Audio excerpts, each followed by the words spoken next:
Jadi udah 7 tahun market HP lipat berkembang, dan pada dasarnya semua brand udah punya HP lipat mereka masing-masing, kecuali Apple yang sampai sekarang belum masuk-masuk. Nah, tapi ternyata mereka terlambat karena sedang memasak sesuatu, dan mungkin 2026 bakal jadi tahunnya Apple di market HP lipat. Karena rumornya, Apple lagi ngembangin HP lipat inovatif yang disebut sebagai Wide Foldable Phone atau HP lipat lebar. Istilah ini berarti iPhone Fold akan mempunyai display yang lebih lebar daripada HP lipat lainnya. Terus dikabarkan juga, perangkat ini akan prioritasin ketipisan. Nah, ini hal besarnya.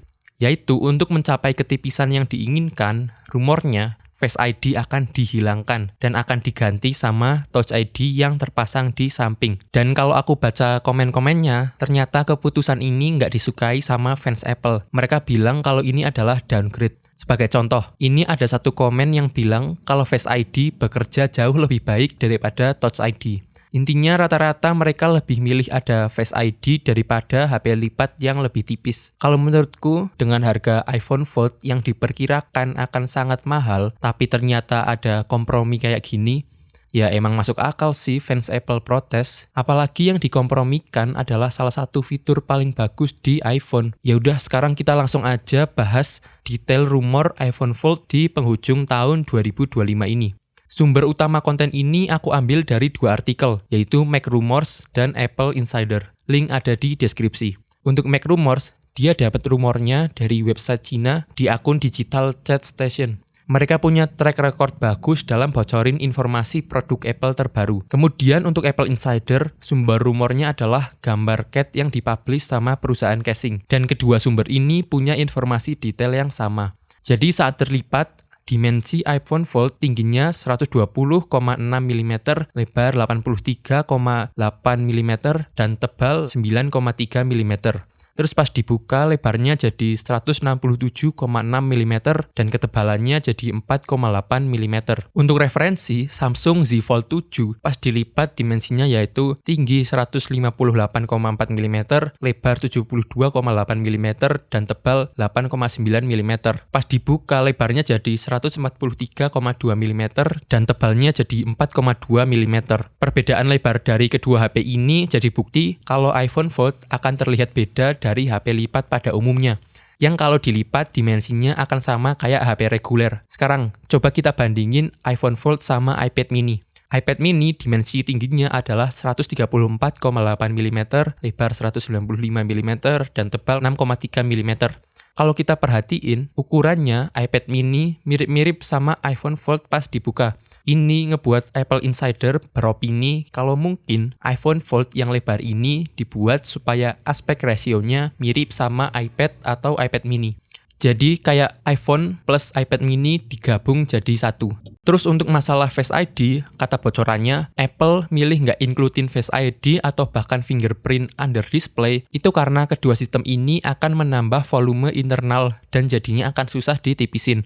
Tapi yang aku nggak paham adalah di rumornya disebutkan Apple mau prioritasin ketipisan dengan mengorbankan Face ID. Nah, tapi kata rumornya ketipisannya paling mentok akan mencapai 4,8 mm, yang mana itu masih kalah sama Z Fold 7 yang tipisnya 4,2 mm.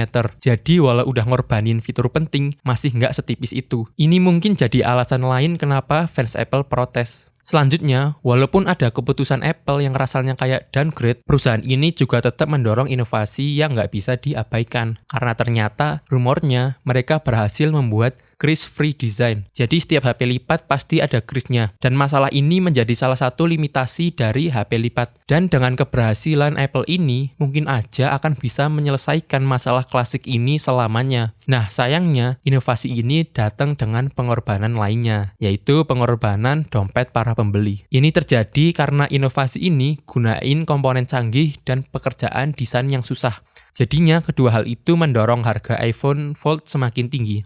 Dengan harga iPhone Fold perkiraannya ada di sekitar 33-40 juta, ini ngebuat iPhone Fold akan jadi iPhone paling mahal sekaligus HP lipat paling mahal di pasar. Dan udah jelas HP ini super niche. nggak akan menargetkan pengguna reguler, apalagi yang bukan fans Apple dan nggak serius sama HP lipat. Ini untuk referensi aja. Jadi kalau kita beli iPad mini terbaru plus iPhone 17 Pro, totalnya jadi 33 juta, setara dengan perkiraan harga terendah iPhone Fold. Oke, jadi apakah perilisan iPhone Fold tahun depan akan merubah pasar HP lipat? Kita nggak tahu. Yang kita tahu adalah semua tadi masihlah rumor. Belum ada satupun informasi dari official Apple. Walau sumber rumornya punya akurasi tinggi buat ngebocorin produk-produk Apple yang lalu, tapi dengan prediksi perilisan iPhone Fold yang masih lama, yaitu akhir 2026, masih banyak yang bisa berubah. Ya udah, gitu dulu aja pembahasan tentang rumor iPhone Fold sejauh ini di penghujung 2025.